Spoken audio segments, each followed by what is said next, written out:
Walker's Legacy is proud to present Cowork and Connect virtual morning chat series. The Cowork and Connect virtual morning chat series is aimed to learn the best practices for remote work, the importance of mentoring, staying sharp while staying in, financial planning for small businesses, and self-care routine tips during this time of quarantine and social distancing. Thank you for joining us today. My name is Latasha Best Gaddy, and I'm Walker's Legacy City Director for Durham, North Carolina. I am pleased to serve as your moderator today. Named in honor of Madam C.J. Walker, Walker's Legacy was created with a mission to cultivate an ecosystem of access designed to inspire, equip, and engage a global network of professional and entrepreneurial women of color. You can learn more about Walker's Legacy by joining us online at www.walkerslegacy.com. The Coworker Connect virtual morning chat series is aimed to learn the best practices for remote work, the importance of mentoring, staying sharp while staying in, financial planning for small businesses, and self-care routine during this time of quarantine and social distancing. So let's get started with the program today. Today's guest is Erica Lewis. Erica received her training as a health coach from the Institute of Integrative Nutrition's Cutting Edge Health Coach Training Program. During her training, she studied over 100 dietary theories, practical lifestyle management techniques, and innovative coaching methods with some of the world's top health and wellness experts. Erica's education equipped her with intensive knowledge in holistic nutrition, health coaching, and preventive health. Her selected area of focus and specialty is leading individuals and families into mindfulness and holistic living. In addition, consulting with corporations, organizations, and their employees to implement mindfulness and holistic environments in the workplace is also in her wheelhouse. This can lead to a better employee-employer relations, employee-employer internal and external customer relations, and energy and productivity wise. So, Erica, I welcome you today and thank you for being here.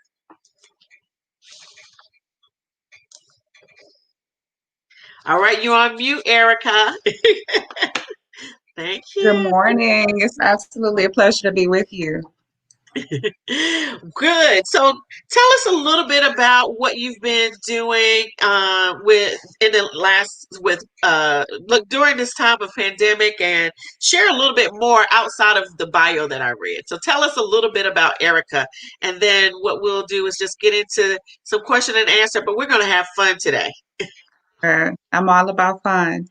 Yeah, the pandemic, this has been an interesting time. I think, Latasha, one of the most potent things that I've been able to do for myself and with my time is really just cultivating more wellness within so that I can stay grounded and rooted.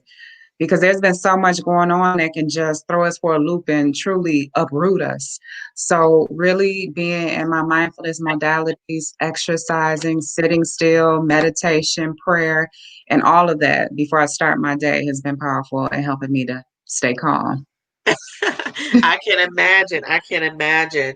So, love to, everyone wants to, every entrepreneur has a story. And so I Uh-huh. would love for you to share your journey and how you became this guru of, really focusing on from a holistic approach from mind, body, and soul.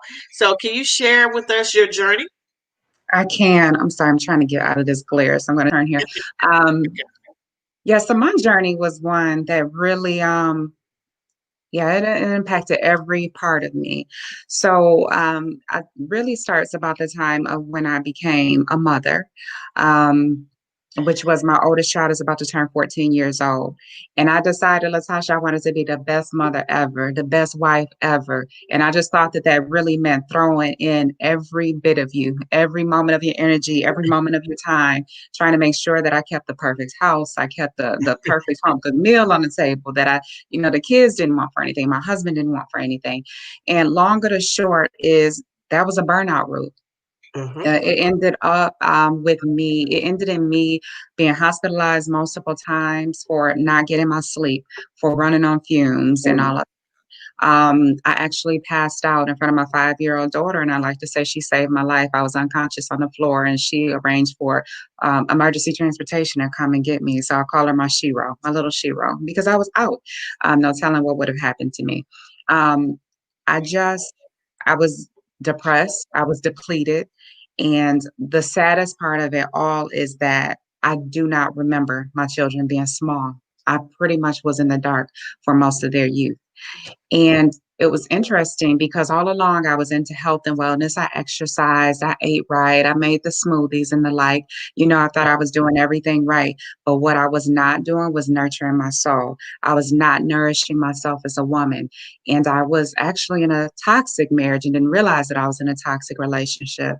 And at the end of the day, I couldn't, wellness just was not an option any longer. My body was about to give up on me, and I actually received a breast cancer diagnosis. And I remember when I got my diagnosis, I sat down after I got that phone call and I said, wow.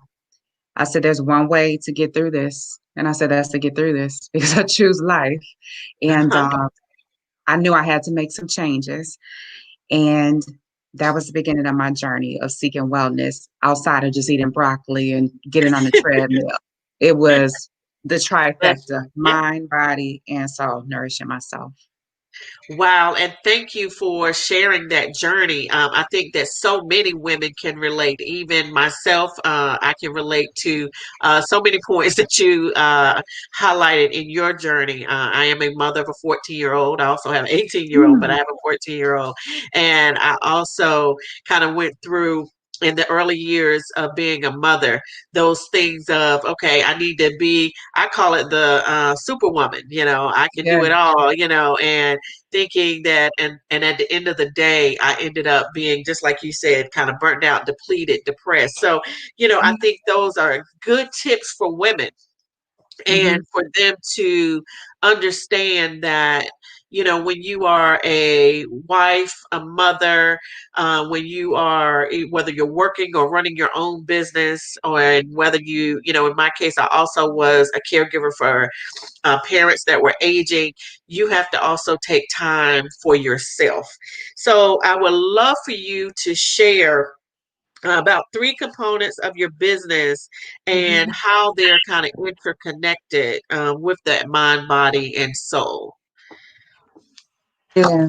So the mind, body, and soul, again, my keyword is just this trifecta. Like I just said, we're a total package. We can't just, again, we can't just exercise, or we can't just think good thoughts, or we can't just, burn out. We truly have to take that time and check in with ourselves every day and see how we're doing. And as I said, mind, body, and soul. And what is that? What does that comprise? So with your mind, the ability to be clear and calm and rooted is everything. Aligning yourself. So I'm still just on the mind, being able to align yourself with God, your higher power, Allah, the universe, just insert whatever is appropriate for you there. But I like to say the best work and the only work is your alignment. Because once you're in alignment with your whatever your spiritual practice is, whoever you answer to, that truly is what helps you to move throughout your day and to take care of everything else. So you can't just, again, exercise, have to check in with you. The body, of course, you do want to exercise and get movement. One of the things that I found out when I was going through my journey with breast cancer was that 90% of reproductive cancers and breast cancer and the like, they come about from not taking care of the body.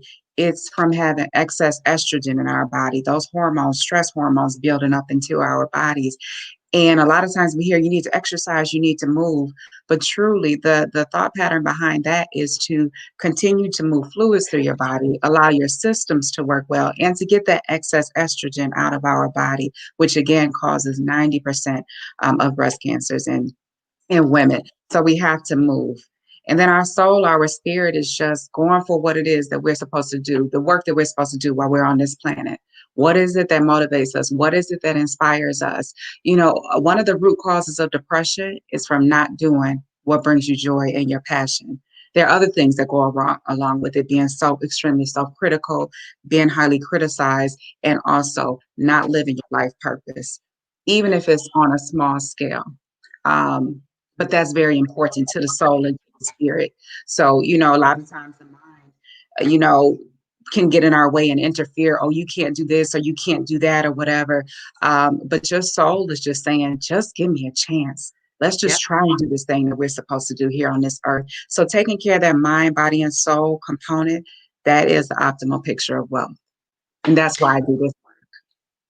Wow. And first and foremost, let me just say I commend you for being a survivor, right? And Mhm, acknowledge, that you are surviving breast cancer and not letting it, get you. And so just want to commend that. But also, I love the fact that you said you got to do a daily check in with yourself. And I think mhm, there are oftentimes women, we don't do that. And I will say, I've heard from so many last year that out of all the negative things that may have come out of the coronavirus or COVID-19, one of the one things that everybody has said is it forced me to slow down.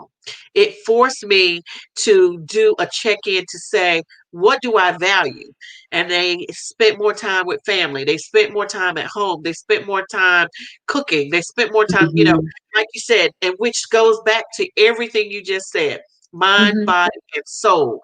They spent more time when you couldn't go into a spiritual house, whether it's the church or whatever whatever your faith is. But when you couldn't go to that place, that building, guess what? You still could do that in your own way, in your own space. And so I think that is key. And what the other thing that I just want to highlight that you said is you've got to be clear, calm, mhm, and rooted. And I think that, once again, you're resonating with me. So I hope it resonates with mhm, all others that are joining us today as well. But it's resonating because that is so true. Those are what I call those foundational principles that really are going to keep you for that long term, and really help you really stand the test of time. So no matter what may come, mhm, whether it is something like a pandemic crisis, whether it is like a health crisis in terms of, with mhm. breast cancer, but you still apply those same principles and, same things. So I definitely, can relate to those things. So, as we begin 2021, people make these good-hearted wellness intentions of New Year's resolutions or, goals or objectives, however they want to characterize, or things they just want to get done or do differently. But Mhm. then comes a point when they slack off. And Yeah, so, or, and that point may come sooner or yeah. it may come later in the year. However, share with us maybe some recommendations of how to sustain, what your wellness intentions so that they can continue to have that alignment of mind, body, and soul and really embody that full holistic approach. Okay, good. This is one of my favorite topics. Because one, it leads me to one thing I like to say. You know, of course, we have time on the clock, and there are certain times we have to be places and do things. But from a spiritual perspective, also, time is, I mean, you can start a goal.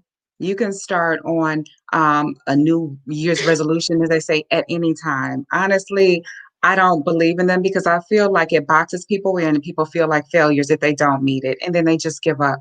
So at any time, you can get on the bandwagon. If you drop the ball, if you've already dropped the ball by now, what is today, the 12th or 13th?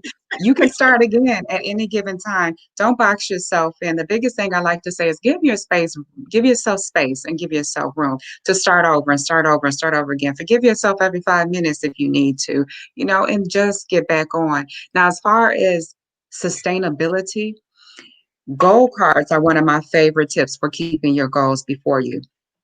Literally anyone can do it. You don't need a fancy tool. I buy a pack of index cards. You can write out on each index card whatever it is that you want to pursue or whatever it is that you want to accomplish, I'm sorry, in every arena of your life. There's something that I call your life chart, where I actually look at relationship goals, financial goals, health goals, and then spiritual or religious goals. And you can write out individual goals for each of those houses or each of those areas in your life. Put them on an index card. And the trick with accomplishing goals is day by day. So a lot of times we want the big win, but it's really the micro steps that help us to stay on target and to help us win. So I actually like to write out the goals, and then you can flip through them, keep them in your purse, keep them in your car, and literally 10 or 15 minutes or even 2 or 3 minutes, grab that stack of cards and just put yourself in remembrance of what it is that you're working on. What are the goals? What is it that you want to accomplish? And I'm sorry, I want to be mindful of everyone. I say God, but again, your goals will be, you'll be surprised how they will be magnetized to you. You'll find yourself on the path of being pulled in the direction of what you're putting before your mind every day. Because the mind just wants a picture. It's like, give me a direction of what are we doing? I'm at your service. Show me something good. So you have to put that good or what you want. I even tell my clients after a bonus step is, in addition to creating your goal cards, you can create a little mini movie of your mind. See yourself doing what it is that you want to do. I It's like that. powerful.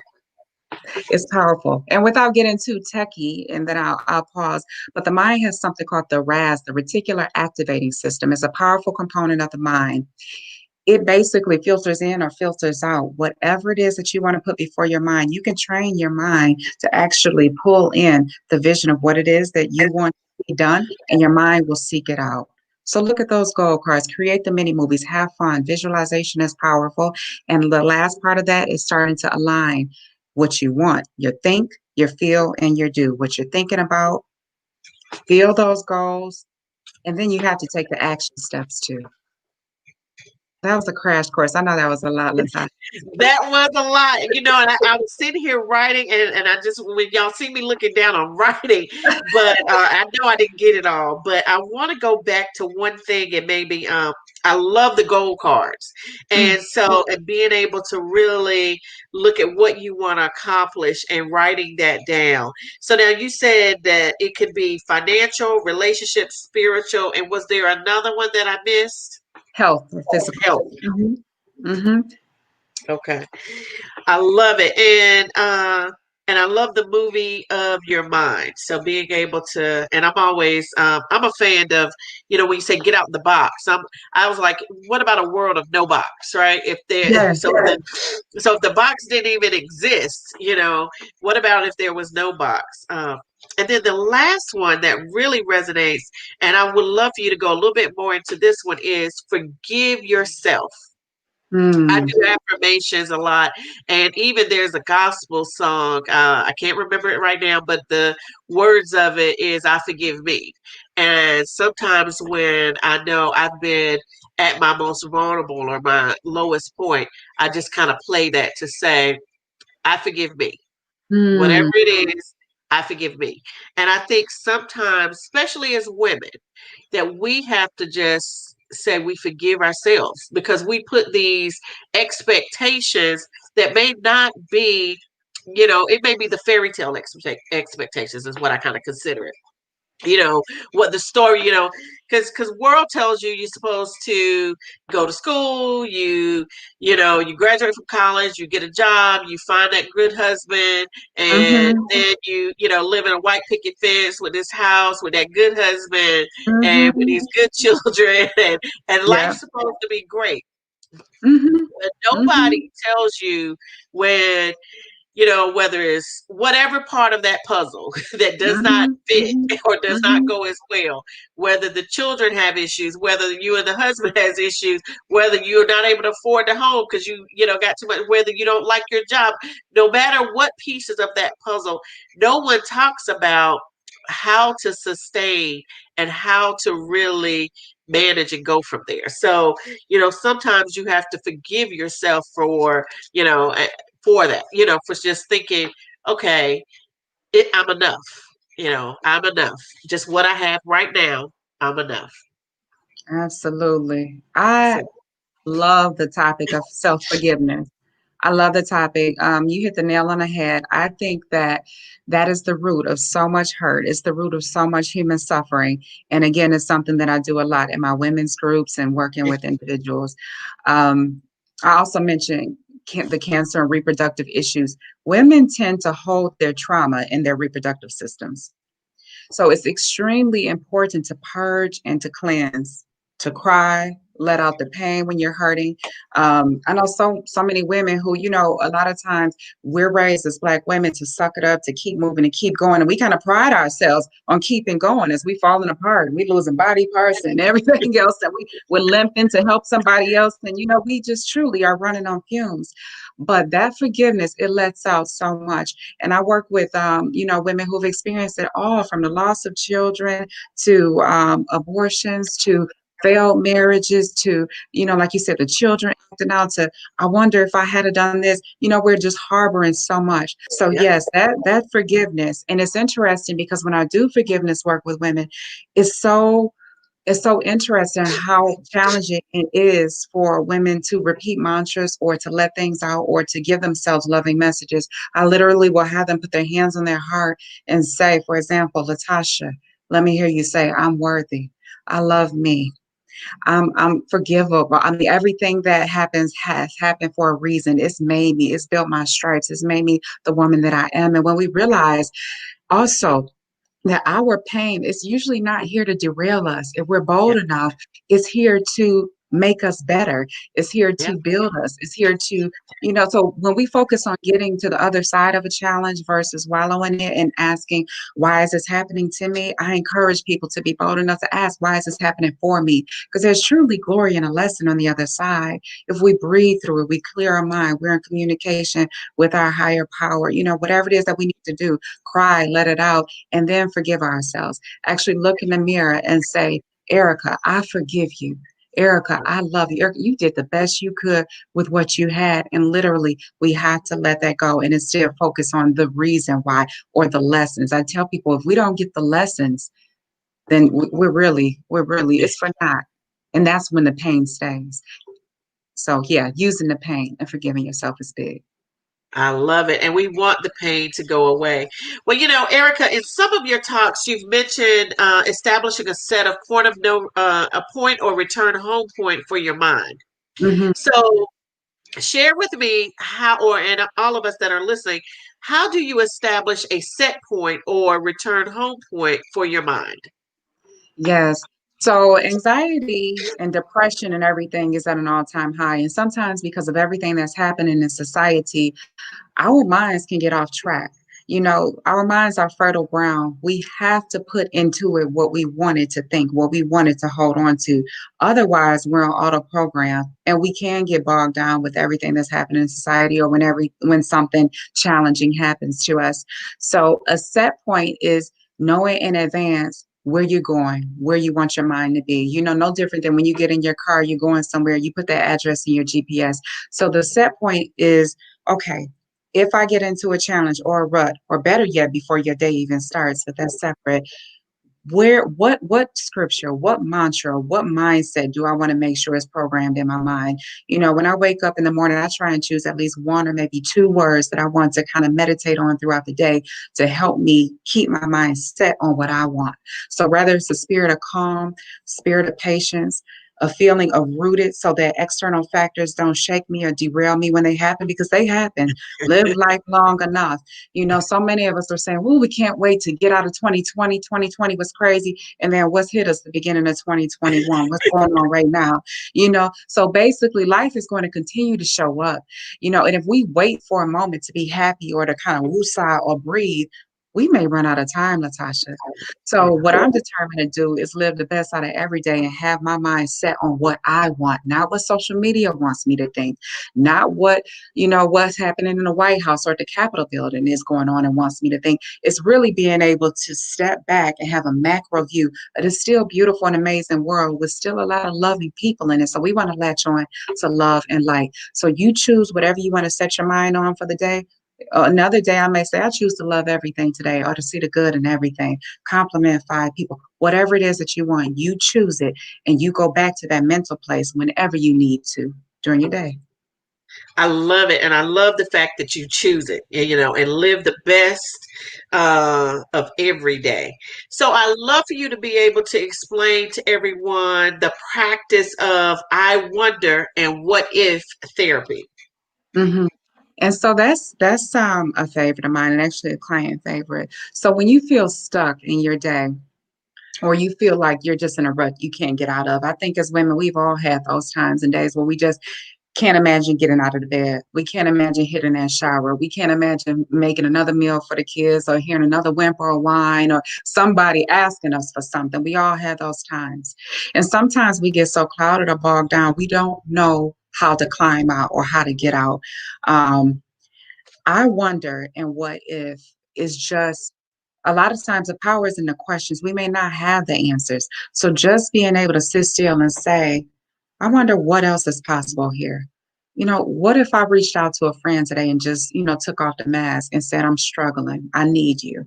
I did that the other day. I just mentioned to you and Mia before the call that I had a family situation that pretty much beat me up. I ended up taking a week off. I was in bed too long. I let the tears fall. I called my sister and said, Baby, I need you. Can you come see me today? That's hard for me because I've always been the person that people Uh-huh. come to. So I'm in the bed. I'm in a season. Come get me, girl. Just because I Uh-huh. need to get up. So, being bold enough to not be strong enough. So, what else is possible here? So, what was possible for me at that moment was a lifeline, taking off the mask and telling somebody that I was having a challenge. Um, I wonder what else is possible here. If you're having a challenge and just even asking yourself, I wonder what would happen if I just called my sister who I haven't talked to in 10 years. I wonder if I just called her out of the blue and just said, you know what, I love you. Our relationship has been challenging. Life is short though. Can we go to lunch? I wonder if I just decided to forgive my husband for all the baggage and all the past and let him be new. I wonder what our marriage could look like. I wonder what would happen if I decided today that nobody gets to take away this good day or this God-given beautiful day. I wonder if I can just get out here and just smile and appreciate all the goodness in life. So literally, I wonder what if it's just asking yourself questions when you feel that you're bogged down, and it brings you relief, release. And it also can bring answers to you in a way that will surprise you when you just open your mind up because you're there opening yourself up to possibilities as well. And you can do it with any situation, no matter how deep. In my situation with my health and wellness, I wonder if I choose life right now and give it everything I got. I wonder if I visualize my future in the face of fear. I wonder if I can trust God or your higher power, your higher spirit with everything right now and surrender to all of my fears. So that's what that therapy is, and it works wonders. I love it. So I have to just share quick because you just reminded me of something that I went through a couple of years ago, and I ended up naming them my gangsta angels. So I had a situation similar to you where I just had enough, and I was really, literally running away. I was in my car, and I just happened to call one friend. One call, one friend. And from that, it started this trail of people that was in my immediate circle to then call to say, "Hey, I'm here," and being able. And so by the end of the night, I was safe. I was in a safe space, and I realized, and I call them gangster angels because they prayed. So there was the spiritual side, but then there was also the gangster side, right? Like, Yeah. hey, we Yes. we getting ready to find you. If we gotta whatever we gotta do, whether it's law enforcement, whatever it is, we getting ready to, like we getting ready to be gangster about this. Yes. And so that same group, like you said, whenever there is something that is going on that's really bad, and I know that I can't get me out. I say Mhm. gangsta angel alert, and I that's our love it. code word. And they check, and they'll check in even if I don't. They say, okay, if we don't hear, there's this code. If you don't call us back, or if you don't respond, if you don't do da da da da da by this, hey, we're coming. And I think we all need that and need to have that vulnerability, and I'm not Mhm. saying it needs to be with the world, but there is and this your core is what I call it, Mhm. Mhm. and people that is not going to judge, that's not going to, and all they're going to be is, like you said, the support for you Mhm. when when you've been that support for them. So I think that I wonder and what if is so key.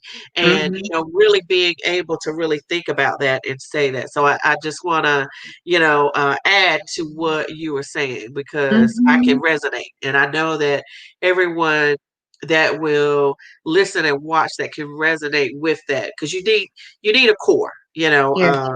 Mhm. no matter what you're going through and whatever the situation you need somebody that you can just and we call it hey 3 in the morning they those are the people you call Mhm. because but Mhm.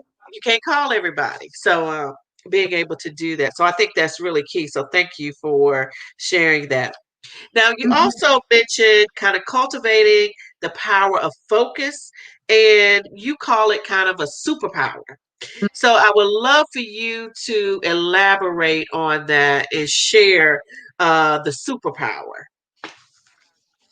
So focus, I do call it a superpower because really it's a necessity. Anytime you're trying to make a change, anytime you're trying to improve a situation or improve yourself, it requires focus. Because going back to the whole trifecta of mind, body, and soul, we all are pretty much blueprinted by this age, or at least by about age 35. We're running on our subconscious, running on a program. And it takes a lot to overcome yourself. It takes a lot to build and enforce new habits. I tell people, and a lot of times people of color, trauma is passed on to us via our DNA. So we may be grappling with something that truly happened in our mother's wombs, the stress our mothers carry, the stress that came from our grandmother's bloodline and the like. And then a lot of our programming is conducted between the ages of in the womb and age 7. So pretty much by that age, you're running off an automatic program, so to say. The subconscious it's like the body, and the body can pretty much rule the mind. So, because the body is used to and programmed to certain responses and triggers and traumas and the like. So if you're not aware of yourself and you don't have the focus to one, be gentle with yourself and forgive yourself. Understand that again, most of us, psychology today tells us about only 2% of us escape childhood without trauma or stress, first of all. So there's nothing wrong with you. You're not broken. You're not a bad model. So it takes that first and foremost to be in your focus and then be patient and realize that change takes time. So if we're 25, 30, 45, 50, 60 years old, a lot of us have had these habits and have been running on this program since we were young. So as long as it takes us to, develop these habits, I mean, it could take some time to unravel them and become new. But the power of focus is just staying focused. Again, looking at those goal cards, deciding that you will allow new habits to come into the picture. You will interrupt the old with the new.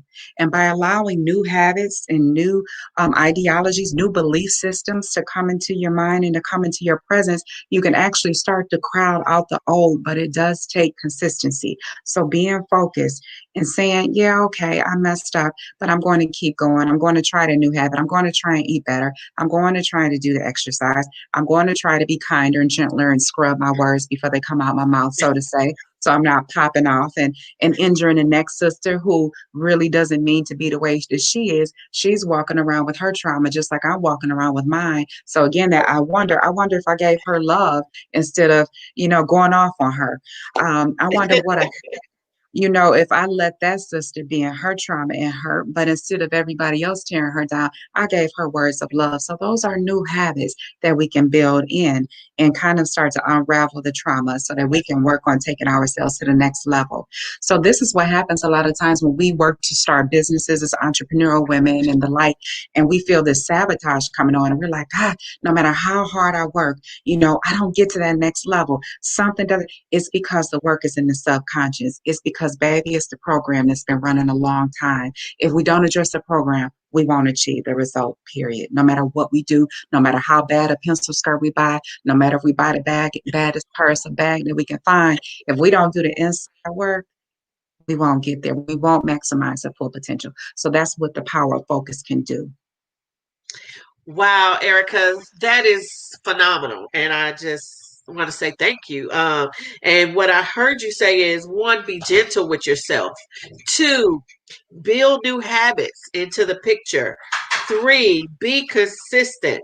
And then 4, show love and give love to others. Really practice those I wonder or what if kind of processes that is so important. And so I just want to definitely thank you and ask if there's any questions from online or via the chat. Please ask those now and see if this is like an excellent session with Erica. I love it for our Coworker Connect Mm. today.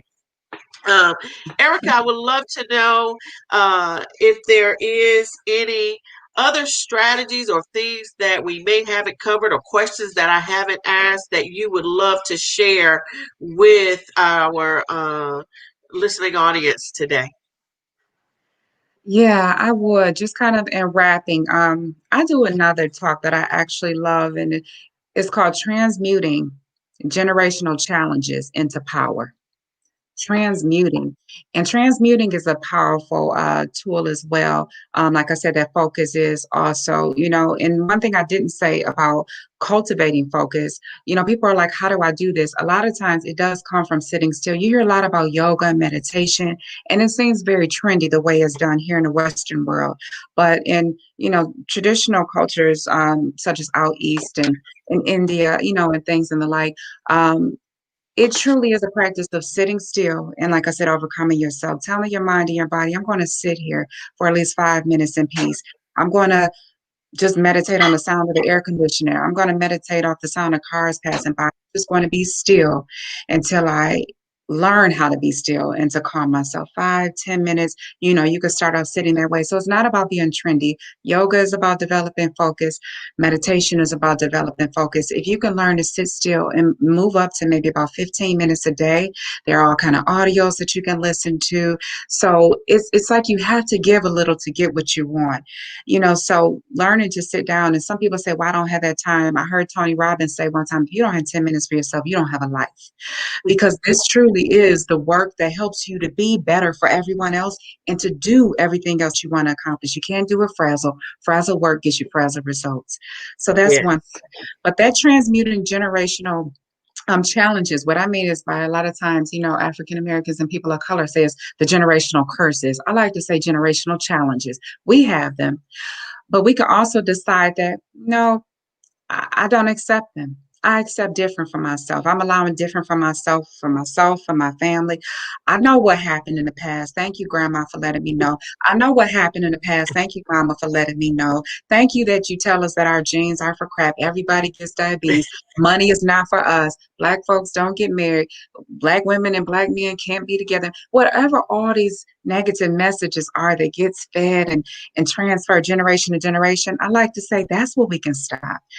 So yeah, we do have to, and I just wanted to say that in light of what's going on right now, we do have to prep our children. We can't be naive about the racial disparities and difference in the world. But I just really want to encourage us to not give the baggage along with it, though. So I tell my children and my daughter, my daughters right now, I have two, they know what to do, what not to do, unfortunately. But at the same time, I tell them, and still, racism is an illness and you aren't to own it. You don't, you're not a second class citizen in this world. Racism is an illness that belongs to that person. You're not going to embody that. You're not going to walk around like your skin color is a curse. It's not. Your melanin is beautiful. This world is yours too. Everything out here with your name on it is for the taking. I don't think that there's anything that you can't achieve in this society. You go for it. You're not a second class citizen. You can still be, do, and have whatever it is that you want. So I just encourage, our listeners today to just be very cognizant, be very aware of the messages that we are transferring to our children, because the messages are more so the curses more than anything, because hate has been around since the beginning of time. It's not going anywhere, along with ignorance. So still the challenge that I give to my children, everyone, and I mean, cultivate that power, focus, and still rise. There's nothing that I can't do or that a person that looks different from me is going to tell me that I can't have because of the color of my skin. I'm going for it all. That's it. And we want not only you and everyone else to go for it all. Well, Erica, I just want to thank you for this wonderful conversation. And now I would love for you to share, how can people stay in touch with you? Yes, thank you. So my website is long. It is actually the name on my screen there, Erica Lewis mindbodysoul.com actually. Erica Lewis mindbodysoul.com. So there you can stay connected to me via my socials. You can register on my page to get notifications of events and workshops and women groups that I host. I'm doing one the end of this month, and I don't even have my date before me called, but you'll get it if you go to my site and register, and it's called Mind Body Soul Uncover Her. So if you like anything that you heard today, we get deep into this work of, we're all beautiful souls, beautiful women. Everything that we need is all inside. Really, it's just the work of uncovering all the hurt, the transgressions, the hurt, all the hurt, so that we can truly shine and show up in this world the way that we're supposed to, on fire. Yes, and we got some thank yous from our listening audience. It says, "Thank you for the insight, Erica," from Alicia. So I just want to also just reiterate that. Thank you again. This was a wonderful conversation, and I am so pleased that I was the one to moderate. I learned so much, and but also please join us for future Walker Legacy programs. You can visit us at walkerslegacy.com for the latest and greatest activities. So thank you, everyone, for joining us. This is our Walker's Legacy Co-work and Connect for today. Erica, as always, just thank you, thank you, thank you. It was a wonderful conversation. Thank you. You did an amazing job, and it was great to be in conversation with you this morning. Thank you, Latasha. Yes.